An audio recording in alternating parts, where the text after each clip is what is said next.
Doutor em Direito Penal pela Universidade Complutense de Madrid e mestre em Direito Penal pela Faculdade de Direito da USP, professor em vários cursos de pós-graduação nacionais e internacionais, já tendo publicado mais de 57 livros na área jurídica. Foi promotor de justiça, juiz de direito e advogado. O Arena Livre tem o prazer em receber mais uma vez o jurista Luiz Flávio Gomes, criador do movimento Quero um Brasil Ético, e que acaba de lançar o livro O Jogo Sujo da Corrupção, pela editora Astral Cultural. Em defesa da Lava Jato, sim, porém dentro da lei. Se é possível imaginar o Brasil sem corrupção. Comigo na bancada, os deputados Orlando Bolsoni, do PSB, e Geraldo Cruz, do PT. Bem-vindos a esta arena mais uma vez, senhores deputados. O senhor também, professor, muito bem-vindo.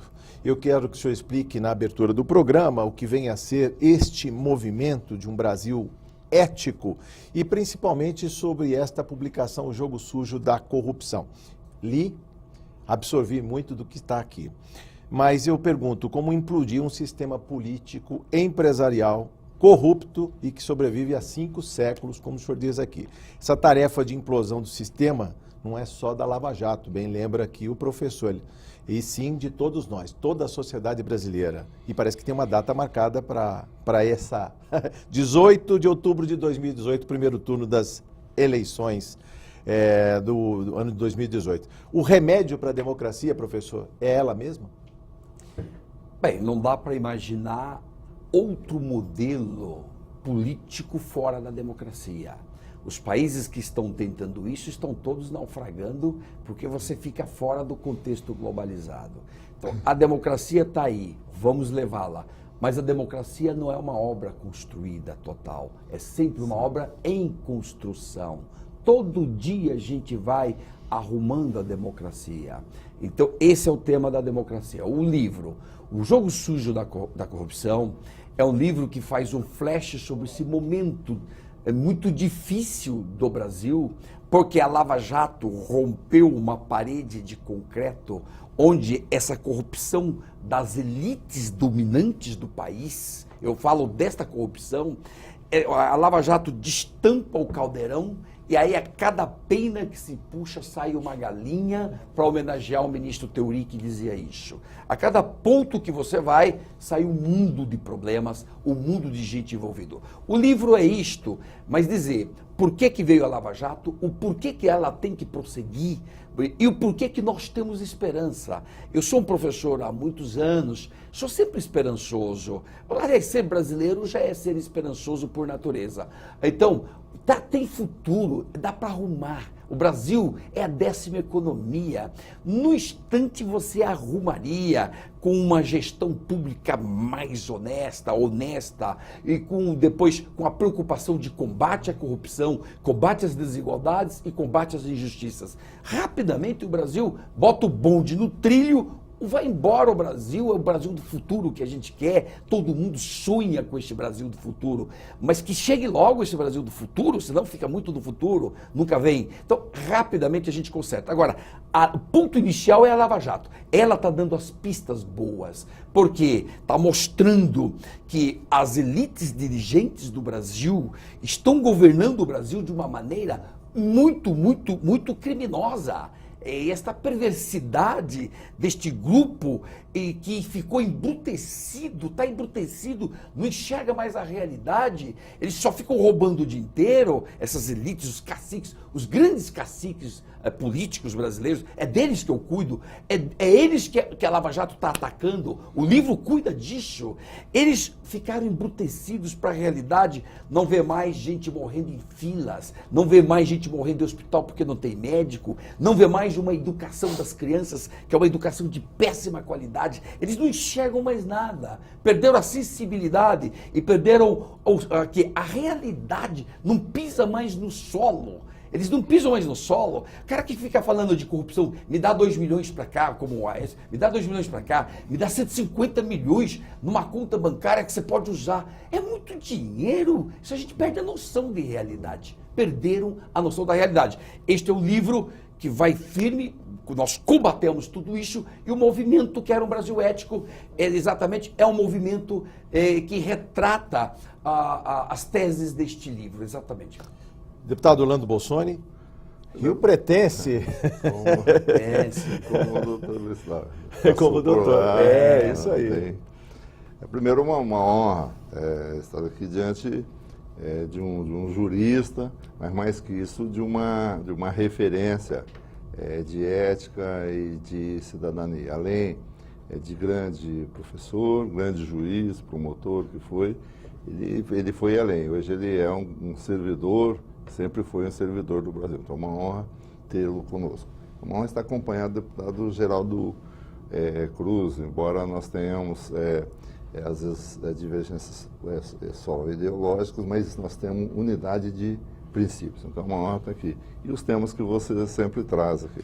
E o doutor Luiz Flávio, nesse livro, acho que reflete toda a sua história, e ele trata talvez do tema que seja o maior desafio do momento em que nós vivemos.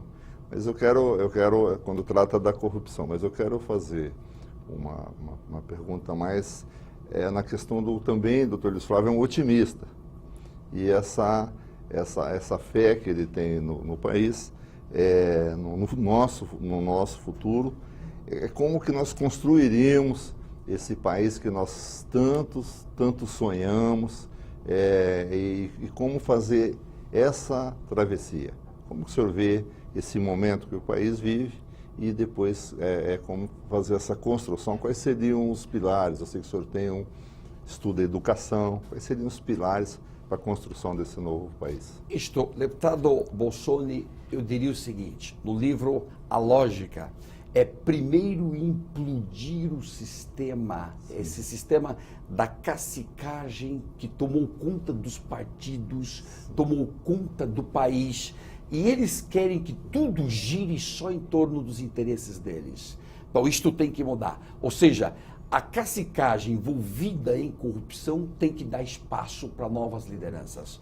Novas lideranças dentro dos próprios partidos, novas lideranças que virão da sociedade civil agora para participar desses grandes debates. É o momento de novas lideranças. Todos têm que se refazer, se reconstruir, inclusive os partidos, a começar pelos próprios partidos.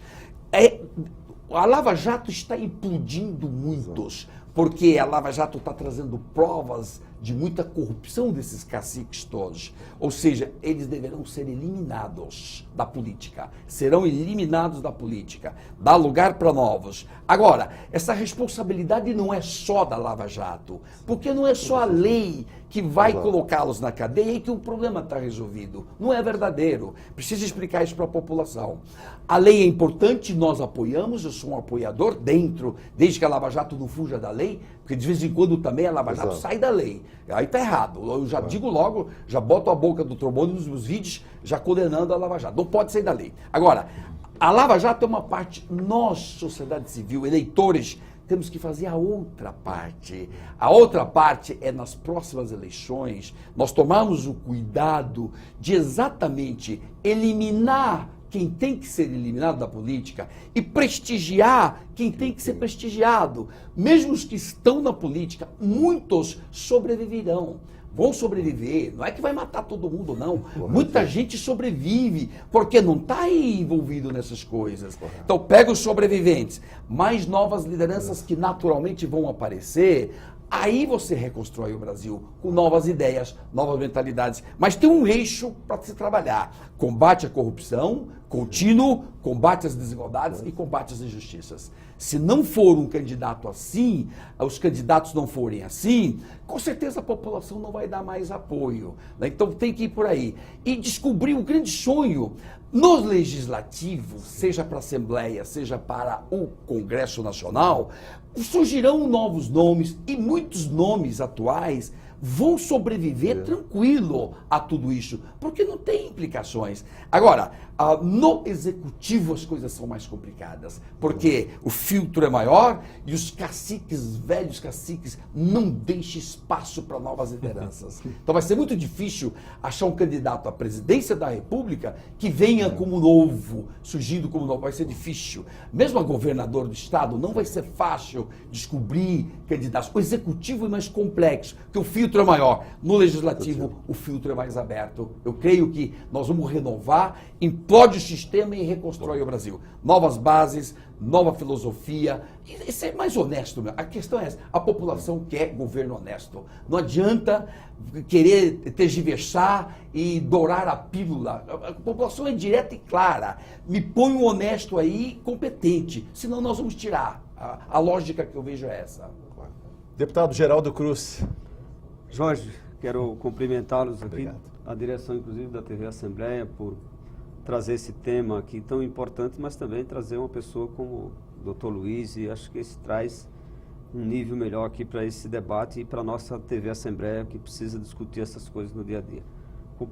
Cumprimentar meu amigo aqui, Orlando, que nós já fizemos algumas atividades juntos aqui, e eu sou muito admirador do trabalho dele, gente boa, apesar da divergências que existem, às vezes é política, partidária, que não vai muito além. Talvez uma divergência aqui de voto aqui internamente, mas faz parte da democracia. Eu, sinceramente, eu fico muito contente que a gente possa debater esse tema, embora é um tema muito difícil. E eu quero iniciar dizendo assim, olha, a Lava Jato tem feito coisas boas no Brasil, mas ela também tem feito muita panaceia que não me parece levar, pelo meu ponto de vista, poderia sair algumas propostas da Lava Jato de colocar em prática no dia a dia da sociedade. E aí, assim, a Lava Jato surgiu por quê? Por decisões políticas de governo que deu liberdade e abriu e deu estrutura para a Polícia Federal investigar e poder denunciar todo mundo. Ou seja, os que estão errados, mas a gente tem observado algumas práticas nessa atitude da Lava Jato que não é correta, não é séria, não estou falando de prender ninguém, de não prender, não é isso que eu estou falando. O doutor relembrou aí a questão das leis, de que tem que ser observada as leis. Eu acho que as leis é fundamental. Agora, eu queria levantar uma outra questão aqui, doutor. Sim, por exemplo, eu tenho um histórico meu na minha vida política, da questão de combate à corrupção, né? Desde a Câmara Municipal, quando fui vereador. Em Embu das Artes. No Embu das Artes. Mas também desde a minha militância no grupo de jovens, na escola, ali a gente trabalhava essa questão, que é uma questão muito dolorosa. E essa questão da corrupção, ela leva à desgraça que o Brasil está hoje. Fome, miséria, violência, né? Então, o senhor está falando, não, o povo... A gente precisa discutir isso com o povo, precisa levar para as escolas, porque senão nós vamos estar estamos falando uma coisa aqui da Lava Jato, prendendo os grandes, que nunca na história do Brasil aconteceu isso. Pela primeira vez na história do Brasil, o senhor viu um empresário ser preso. Perfeito. Pela primeira vez nós estamos vendo até juízes sendo denunciados. E nossa democracia é muito nova, professor, ela é muito nova. E nós fizemos algumas mudanças na política, mas nós não mexemos na estrutura principal. O senhor que conhece, por exemplo, qual a mudança que nós fizemos no judiciário? Nós temos o mesmo vício da ditadura militar também no judiciário. Ou não é costumeiro a gente ouvir dizer que compraram liminar determinadas pessoas aí que estão no crime. Isso é também muito triste. Eu acredito que o que não pode, o que não deveria, a corrupção ela existe no grande e no pequeno e que bom que está estourando nos grandes, que a gente está pegando figurões, quem sabe a partir daí a gente pode melhorar. Mas ela também é ali no pequeno. Ela é quando você está dirigindo numa estrada, que o guarda te para e você está sem documento e você oferece ali dentro do documento do carro uma nota lá de R$10, R$50. Ela está ali. Você está sendo um corrupto também, que está querendo corromper uma polícia que deveria trabalhar honestamente. Então, é um tema que eu penso que talvez a gente precisava popularizar mais essa discussão. Para ela não vir só com a coisa do revanchismo, que parece isso, né? E eu vou lhe citar um exemplo aqui, eu gostaria até depois que o senhor, com a sua capacidade intelectual, ajudasse a nós refletir sobre isso. A Polícia Federal denunciou um sistema recentemente das produtoras de alimento, vamos chamar assim em geral, para não falar o nome de nenhum aqui. E ela disse lá que estava investigando há mais de 2 anos. E eu penso que esse polícia que estava investigando há mais de 2 anos, ele prevaricou.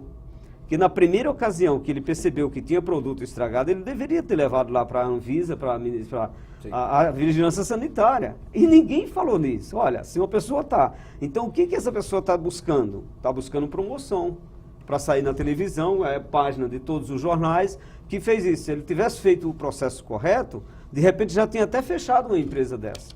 Aí não, ele foi deixando acontecer produção de alimentos estragados para chegar na população. Então, o que me deixa triste, porque eu fiquei muito animado quando criou o Portal da Transparência, no governo Lula, que criou o Portal da Transparência, no governo Lula, que criou a possibilidade dos promotores indicar o promotor da República, né, que isso foi a primeira vez, e isso começou a dar uma liberdade para quem ali estava e é honesto querer trabalhar. Né? Mudou a ética da indicação judicial, que nós precisamos também mexer nisso. Mas então, professor, essa é uma das questões que me deixa triste um pouco. Mas eu queria deixar também para uma reflexão, que depois nós vamos voltar nela, uma das coisas que precisa para nós começar a acabar com a corrupção é transparência nos nossos atos, nos atos públicos, nas pequenas coisas, transparência nas compras das coisas que acontecem nas prefeituras por aí afora, que acontecem no Estado. Aqui em São Paulo, é um absurdo a gente falar de corrupção e não falar do que acontece com o metrô aqui. Se faz um contrato de obra com a empresa, assina o contrato, começa a obra, já é um ano atrasado, que é para ter revisão. Isso não é corrupção? Aumentando o valor da obra de uma forma... né? Então, aí nós vamos ver, por exemplo, nos tribunais dos estados, os tribunais de conta. Se quiser, aqui nós vamos falar e mostrar exemplos absurdos nos tribunais de conta. Só eu quero lembrar um aqui. Quando eu assumi a prefeitura, eu cancelei um contrato de um fornecedor de merenda. Aí ele, não, mas se o senhor quiser aqui, nós podemos dar tantos por cento de desconto. Ele falou, se não tiver que pagar nada para ninguém, eu posso vender a tanto. Aí o desconto deu mais de 30%, deu 30 e poucos por cento. 2 anos depois o tribunal estava me multando porque eu dei um desconto para um fornecedor, para a prefeitura, para comprar o mais barato, mais de 25%. Eu só imagina que mundo, como é que eu fiz uma coisa benéfica para os cofres públicos e fui penalizado por isso. Eficiência punida. Então, olha só, as instituições, e eu quero discordar aqui de uma outra coisa. Eu não acredito em pessoa. Eu acho que a gente tem que ter instituição forte. Nós temos que ter um judiciário forte, livre, nós temos que ter a instituição do legislativo forte, as instituições das entidades sociais, que tem muitas boas e fortes, mas também tem muitas corruptas. Porque pessoa, e aí Jorge, eu vou só falar isso porque me deixa angustiado. Por favor. Nós já passamos por essa história do Novo. A Globo já fez o presidente Collor, era o cara mais importante e era o mais corrupto. Doutor, e nós já mexemos nesse sistema de comunicação dessas empresas, dessas grandes empresas que comandam 2, 3 grupos que comandam o Brasil e que faz a cabeça das pessoas? Porque se essa televisão tivesse mesmo a serviço das pessoas, estava fazendo debate com esse na comunidade, mostrando os exemplos bons e fazendo isso, e não é, né? Desculpa, mas... Professor, só pela oportunidade, deputado Geraldo Cruz, o livro tem o diagnóstico, mas também tem 32 ideias para serem implementadas ou pelo menos debatidas. Também aponta os caminhos, não é? Aponta caminhos, isso. Mas a intervenção do deputado Orlando Cruz, Geraldo Cruz, me desculpe, deputado Geraldo Cruz, é o Orlando Bolsoni. É o seguinte, deputado, vamos lá, suas colocações permite um debate muito importante sobre o mundo de instituições que funcionam em torno das oligarquias brasileiras. Falou em televisão, é uma delas. Sim. O judiciário também está em torno das oligarquias. Por isso que o Brasil não é só um país corrupto. Está no capítulo 3º do meu livro. O Brasil é uma cleptocracia. Kleptos, do grego, é ladrão. Cracia, governos. Há governos de ladrões em que os poderosos econômicos compram muitos políticos e depois tudo funciona em torno dos interesses deles. Sim. Então esse é o sistemão antigo que nós temos que romper no Brasil se nós queremos de fato enfrentar a corrupção. Mas o senhor dizia das desgraças que a corrupção gera. No meu livro eu aponto: Brasil é o país 79, uma posição 79 no ranking internacional. É muito corrupto, é muito corrupto. essa corrupção tremenda embrutece as pessoas. O corrupto vive em função da corrupção e não vê mais a realidade social. Isso. Não vê mais a realidade social. Então ele embrutece e aí começa a gerir o país de acordo com as conveniências do grupo e não de acordo com as conveniências do todo. Brasil 79 na corrupção significa o quê? Também é o 79 de desigualdade social. Isso é tremendo para um país décima economia do mundo. Como pode a décima economia? Nós fomos a 7. E A já sétima fomos 7 economia até do ano há pouco 2 anos tempo, atrás. até poucos dias. Como é que pode um país mais rico do mundo ter na posição 79 com uma miséria brutal? Desigualdade total. Então, isto que nós temos que mexer. E a desigualdade e a injustiça é o quê? É a fonte da violência. E se você entra no campo da violência, você tem... O Brasil agora passou, em 2016, a ser o 9º país mais violento do planeta. Sim. 9º país mais violento do planeta. Nós somos o 5º país que mais mata mulheres do mundo. Nós matamos 15 mulheres por dia. Isso tudo, uma coisa vai puxando a outra. Sim, então... A corrupção puxa a desigualdade puxa a injustiça puxa a violência, aí vai estrangulando o país. Bom, isto para dar um retrato do que a corrupção provoca, que ela é muito mais séria do que a gente possa imaginar. Depois, de outro lado, a erga omnes, Lava Jato não pode selecionar X ou Y. A grande crítica, sobretudo na minha rede social, que todo mundo faz, Lava Jato estava em cima do PT, da corrupção do PT. Não pode ela se identificar como só um lado. Justiça é tudo, eu fui juiz 15 anos. Enquanto isso estava acontecendo no Palácio... Isso, do lado, está cheio de corrupção por todo canto. Fui juiz 15 anos, então juiz necessariamente é contra todos. É uma expressão latina, mas que o povo já está começando a aprender a usar, chama-se erga omnes, ou seja, contra todos. E não tem conversa. De janeiro para cá, várias medidas já começaram a mostrar que a corrupção realmente não era só um problema do PT. Sim. A corrupção está no PSDB, no PMDB, a corrupção está em vários caciques. Os caciques todos estão mencionados. Caciques de todos os partidos grandes estão todos mencionados. Então a Lava Jato tem que partir para cima de todos. Ou ela se deslegitima. Aí perdeu a credibilidade da população. Então, bem que agora a medida é contra todos. Porém, o que está acontecendo? Desde o instante em que a Lava Jato começa a pegar todos, começa a mudar a postura, inclusive, de ministros na hora do voto. Se nós prestarmos atenção, nesta semana, o ministro Gilmar Mendes está mudando um voto dele, que era num sentido. Qual era o voto? Depois do 2º grau, já executa a pena. O Supremo decidiu isso em outubro. Então é recentíssimo. Depois do 2º grau, executa a pena. 6-5. Gilmar Mendes estava no grupo dos 6. Essa semana ele anuncia: vou mudar meu posicionamento. Agora não pode ser mais. Vamos acabar com isso. Só vai executar depois do 3º grau, ou seja, incluiu o STJ na história. Por que ele muda de posição? Porque, de repente, a corrupção, que estava de olho num lado, agora começa a ver todo o lado, o ministro muda de postura. Isto é uma coisa, uma incógnita, que ninguém compreende. Como é que você muda o teu voto em 6 meses? Então, essas coisas deixam a população muito descrente nas instituições. E não só instituições do judiciário, que frequentemente está aí para acobertar a corrupção dos poderosos. Frequentemente. Excepcionalmente não. Frequentemente sim. Mas não só esta instituição. Veja as instituições midiáticas, o quanto que elas interferem para proteger os interesses delas e não da nação.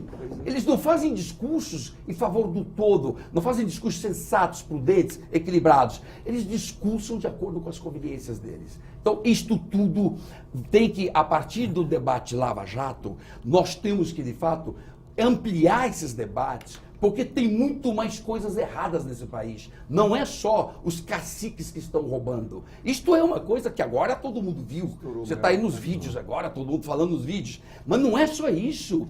tem muita gente em torno desses caciques todos que também estão implicados. É mídia, grandes setores da mídia, é o judiciário, ministro do STJ, ministro do Supremo, está tudo envolvido com isso. Então nós temos que limpar. Daí a proposta nossa, voto faxina nessa turma cacicagem toda, faxinar a cacicagem. Professor, eu preciso fazer um intervalo agora, tá podemos voltar com mais. Aliás, a gente já deixa uma pergunta para o próximo bloco, se temos os crimes, porque nunca temos a certeza do castigo, professor. Aliás, a nossa pauta começou a partir de uma pergunta, why not?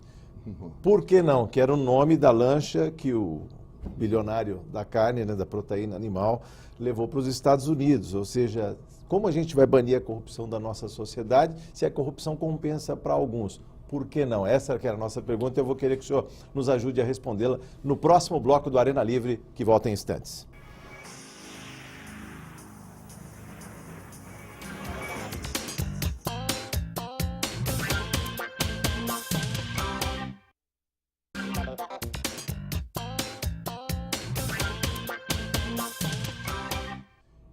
Estamos de volta no Arena Livre, hoje conversando com o jurista Luiz Flávio Gomes, autor do livro O Jogo Sujo da Corrupção. Eu lembro, professor, numa das suas páginas aqui, que diz que quando a maré baixa é que nós descobrimos quem estava tomando banho sem calção, né? A frase do Buffett. Se não houvesse crise, se não houvesse desemprego, se os governos estivessem aí crescendo em receita e serviço, se não houvesse o endividamento das famílias que foram alimentadas durante muito tempo com anos de crédito fácil, né, subsidiado, se não houvesse tanto mal-estar atualmente e falta de perspectivas futuras, estaríamos acreditando o nosso fracasso atual aos políticos e à política? Não. A economia, se vai bem, nós não queremos saber de criticar políticos, porque eles são os responsáveis por tudo isso. Se vai bem, todos nós apoiamos. Se vai mal, toda a culpa joga em cima da política. Esse é o momento que nós vivemos atualmente. A população culpa a classe política por tudo quanto é mal do país. Aqueles que eles fizeram e o que eles não fizeram. Bem, você falava antes, Jorge, da certeza do castigo. Isso é importante. Daqui para frente nós mudarmos de paradigma. Todo mundo ficou durante 30 anos só falando de novas leis, novas leis, novas leis. Negativo.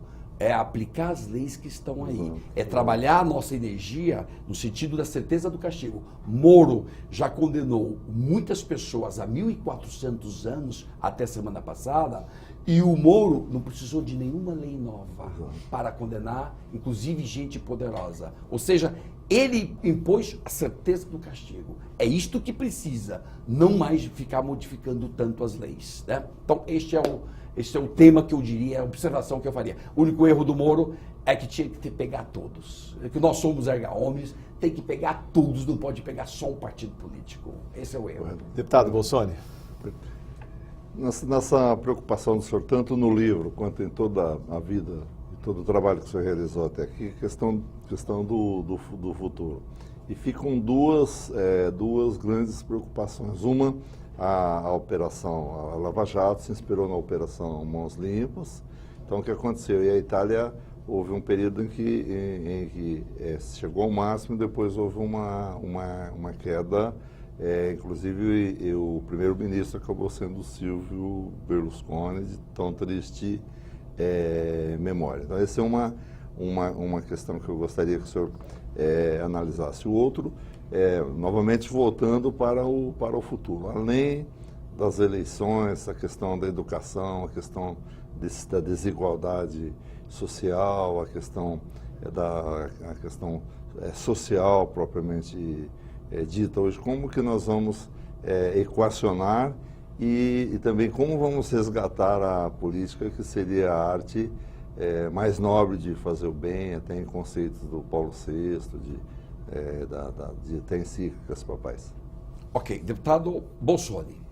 Mãos Limpas foi uma operação na Itália idêntica a essa Lava Jato no Brasil. Começou a pegar os poderosos por crime de corrupção. 92 de 93, morreu em 94. Por quê? Vamos lá, perdeu o apoio popular. A grande chave de compreensão da Mãos Limpas ter acabado foi a perda do apoio popular. Porque um senhor chamado Berlusconi assume o poder, era dono de todos os canais de televisão e começou a bombardear a população contra os juízes. Mais alguns empresários. 800 foram investigados, 800 na mãos limpas.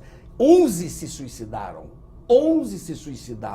A cada suicídio de um empresário era uma loucura na mídia, porque perdia emprego, a empresa ia à falência, uma coisa tenebrosa. Mas a chave é perder o apoio popular. Lava Jato dura até quando? Dura até quando o apoio popular? E já se nota nitidamente, de janeiro para cá, quando se descobre pelas delações da Odebrecht que todos os caciques de todos os partidos grandes estão envolvidos, já se nota uma diminuição do apoio popular. Enquanto estava tudo em cima da corrupção do PT, as mídias e a população em cima do PT, aí o apoio chegou a 85%.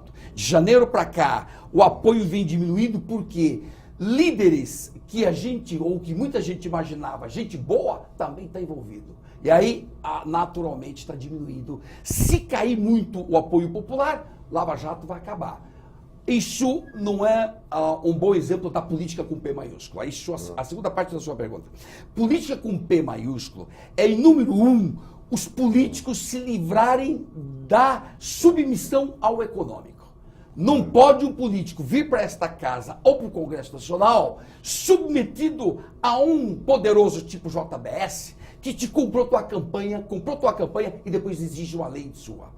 Isso que não pode. Então, número 1 da política, do político com P maiúsculo, que seja um político independente e que diga, eu não peguei dinheiro de ninguém, eu não tenho satisfação para dar a ninguém e vou fazer o justo, vou fazer o correto.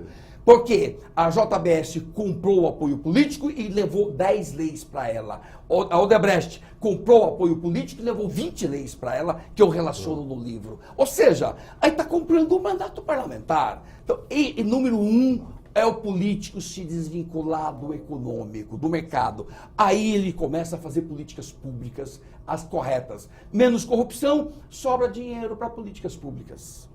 A lógica, o bom princípio seria esse. Deputado Geraldo Cruz.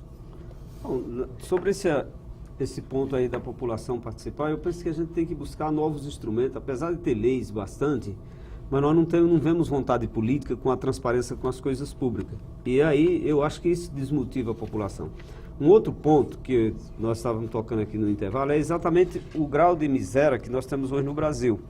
Nós chegamos a, digamos, 3 anos atrás, até 4 anos atrás, nós estávamos no país na 7ª, 6ª economia do mundo e estava distribuindo renda. Veio a história da Lava Jato, parou a distribuição de renda, o Brasil parou. Focou único e exclusivamente aí. Primeiro dizer que a Lava Jato é um processo tão importante no Brasil que nós não podemos, a gente tem que ter cuidado como fazer as críticas nas coisas erradas, porque senão vai dizer, não, ela é fundamental, é importante, talvez se em outros lugares já estivesse funcionando como está lá no Paraná, poderia estar um núcleo em outros lugares, para tirar talvez da mão de um só, que isso pode se personalizar demais e aí vai endeusar, porque o Brasil é cheio de endeusar as pessoas que faz as coisas certas. Isso é ruim. Então, eu penso, professor, que uma das coisas que nós... tem muitas ações, mas eu acho que a primeira era a gente matar a fome do povo brasileiro. Porque vai eleger sempre político comprometido com o sistema econômico se nós continuar com esse povo passando necessidade. Nós passamos de uma eleição, não tem nem um ano, né, que nós passamos da eleição municipal, as eleições municipais. O Orlando disputou a eleição e sabe quanto que isso custa e como essas pessoas estão envolvidas. E se envolve, mas leva uma miséria lá para a população, eles batem palma, deu o que deu e aí elege essas pessoas assim. Então vai ser muito difícil. O senhor fala aqui que só de imposto que foi isento uma das empresas aqui da Lava Jato, daria, você fala em 8 milhões que era para construir creche, no Brasil afora, você diz, não, 50% disso, se fosse pago, era mais, seria, em vez de 8 milhões, seria 12 milhões, ou seja, a metade do que o governo estava investindo em creche no Brasil inteiro, uma só empresa estava deixando de pagar imposto por conta desses apoios que elas têm, não só no Legislativo, como no Executivo. Né? Eu diria que no Legislativo é até menos, mas tem também erro aqui que aí você deixa de fiscalizar, porque esse é o papel essencial do Legislativo. Agora, eu quero insistir numa coisa. Se nós não abrirmos a mala preta do que acontece no Poder Legislativo, no Poder Executivo e no Judiciário, nós não vamos conseguir sair dessa marasma, vai ser esse oba-oba. Eu penso isso. Não adianta, tem que abrir. Se o Judiciário... Por que... Tá bom, temos lá o Moro fazendo um bom trabalho. Quanto ele ganha? Quem é que trabalha na casa dele que a gente paga? Quais são as vantagens de moradia que paga? Nós vemos aqui, às vezes, olha, nós criamos a ouvidoria, que é o ouvidor público, que vai defender quem? A população mais carente. Tá bom, quanto eles colocaram de ajuda de custo quando ele sai de um bairro para outro em São Paulo? E a população sabe disso? Então, eu insisto que nós precisamos ser mais transparente com as nossas atitudes, para educar a população. Porque senão você não vai educar e ele vai ter a sensação de quem rouba leva vantagem. E ele quer levar essa vantagem. Então nós vamos ficar num momento importante que nós pegamos os grandes, pela primeira vez, como eu disse antes, na história do Brasil, mas nós precisamos agora criar políticas afirmativas, para começar a combater essa doença da raiz. Se nós não combater na raiz, vai ser muito difícil. O professor diz no livro que, enquanto juiz, nunca viu um poderoso na sua frente. Nunca sentou em 15 anos juiz, nunca viu. Nunca vi. Então alguma coisa já mudou, pelo menos na justiça. Já está mudando, está mudando. Mas o deputado Geraldo Cruz coloca várias coisas também interessantes. A primeira coisa, transparência. A lei de transparência já está aí, está vigente. E muitos órgãos públicos teimam em não querer cumpri-la. Isso, exatamente. Isto é um absurdo. É absurdo. Nós dependemos de um judiciário mais eficaz, porque se eu peço uma informação pela lei da transparência e não me dão, eu tenho que tacar uma liminar em cima desse cara e puni-lo, porque a transparência é inerente ao exercício de atividade pública. Se você não quer transparência, fica quietinho no teu canto e não seja homem público. Não tem alternativa, não tem alternativa para isso. Então, 2, fome. Fome isso é um grande mal, isso retrata o quanto que o Brasil ainda é dominado por oligarquias de escravagistas, porque não olha a escravidão que ainda existe entre nós em termos culturais. É a mesma escravidão lá do século XVII e XVIII. Essas oligarquias corruptas fecharam os olhos, se embruteceram, ficaram primitivas e medievais. E eles não enxergam que muita gente está aí faminta mesmo. E que isso gera desagregação social, depois gera violência e intranquilidade para a nação. Esses temas todos têm que ser de fato repassados. O livro nosso, O Jogo Sujo da Corrupção, de fato é um livro sobre corrupção, mas que dá pistas de para onde devemos caminhar. A fome de um lado e a educação de outro lado. A educação, e eu trabalhei 10 anos na área de empreendedor, na área de ensino, nós sabemos bem que se eu não pegar lá embaixo e botar uma educação de qualidade para todos e nivelar, eu nunca vou ter um país justo. Nunca. Eu tenho que dar educação para todos igual, de boa qualidade para todo mundo, período integral até os 18 anos. Isso tem que ser uma meta de governo nacional. Isso não é a responsabilidade de município. O município depois executa, o Estado executa. Mas a meta, o planejamento, este programa tem que ser nacional. Então, são pontos chaves que nós temos que ir em cima. Agora, todo esse diagnóstico já está feito, a verdade é essa. Sim. Nós sabemos, os senhores que são políticos experientes, né, o senhor lá em Boguaçu, o senhor em Rio Preto e região. Budas Artes. Em Budas Artes. Vocês sabem o quanto do problema nosso. O diagnóstico já está feito. O que precisa? Romper as estruturas das elites dominantes e, a partir daí, reconstruir o Brasil em novas bases. Que é o diagnóstico que os senhores já fizeram. Seguir isso daí, vai matar fome, bota educação, já sabemos o que fazer. Falta o quê? Decidir fazer, porque dinheiro não falta não. Décima economia do mundo, dinheiro não falta não. Só a JBS levou num empréstimo 8 bilhões. A Aldebrecht pagou em propina 3,4 bilhões, só de propinas. E cada um de propina volta 4. E pode ter certeza que não tirou nem um centavo dela mesmo. Que nada é investimento, porque já está provado, o Departamento de Justiça dos Estados Unidos provou, a cada um de propina volta 4 para o enriquecimento deles. Ele botou 3 bilhões, ganhou 12 bilhões. Ou seja, um tremendo do negócio investir em corrupção. Ou seja, isso tem que acabar. Nós temos que acabar com isso. E para isto, o político precisa ser independente dessas empresas. E, de outro lado, nós dependemos das empresas porque são elas que dão trabalho, elas que pagam impostos. Nós dependemos das empresas. Então, não é matar as empresas. Nós precisamos que as empresas toquem dentro da legalidade e que os políticos façam políticas públicas, independente deles. Com isso, barateamento de campanhas. Como é que você vai fazer uma campanha milionária com o marqueteiro te cobrando milhões em dinheiro que ele quer na Suíça? Mas como? Isso tem que acabar. Você vai para uma campanha, você tem que ir para uma campanha barata e expor suas ideias e dizer, eu sustento isso. Bom, a 10 minutos do encerramento da nossa conversa, só lembrar algumas das ideias no livro O Jogo Sujo da Corrupção. Deputado Bossoni, vou passar a palavra do senhor. Eu só pensei 7 delas, das 32 que estão aqui locadas. Eliminar o foro nos tribunais, palavra de um juiz, um ex-juiz, hein?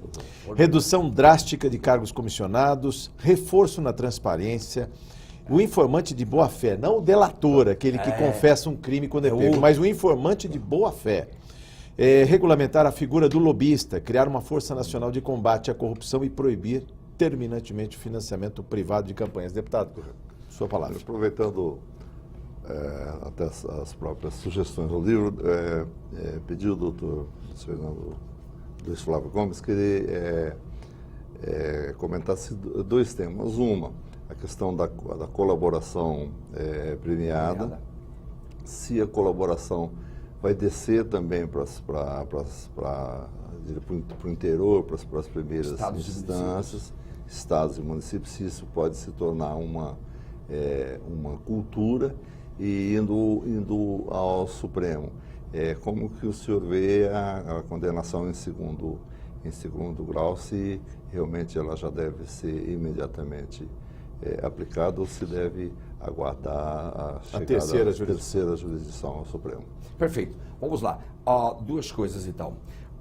Vamos começar de trás para frente. O segundo grau julgado foi a decisão do Supremo em outubro, julgou em segundo grau, exatamente, executa. Isto é, deputado Bossoni, 90% dos países avançados seguem este rito. Portanto, não é uma coisa absurda, não é bárbara, porque você como réu, eu como réu num processo, você teve 2 chances já. Então, eu manteria no segundo grau, executa-se a pena.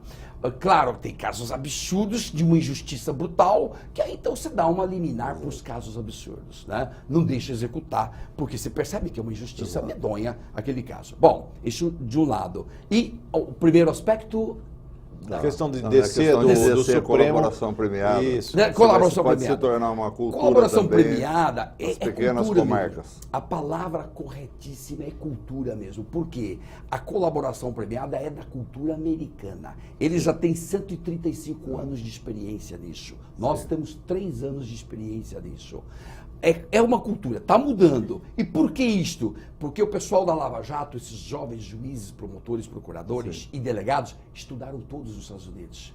Aí captaram toda essa experiência de negociação no crime. Então a colaboração está funcionando por causa disso. Vai cair para os estados? Vai, porque a justiça não tem meios de investigar esses crimes. A velha justiça, da qual eu, inclusive, participei durante 15 anos como juiz, nós não investigávamos esses crimes, não chega nunca esses crimes para nós. Não chegava.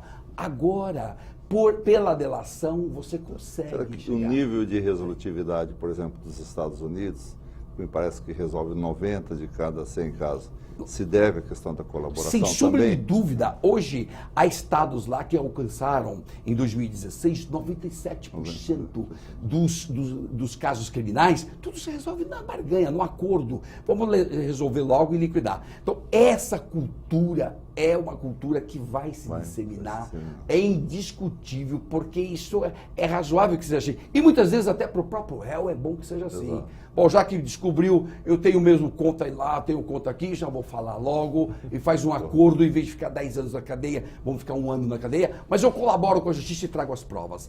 Isso permitiu, por exemplo, que o Moro condenasse Eduardo Cunha em 6 meses.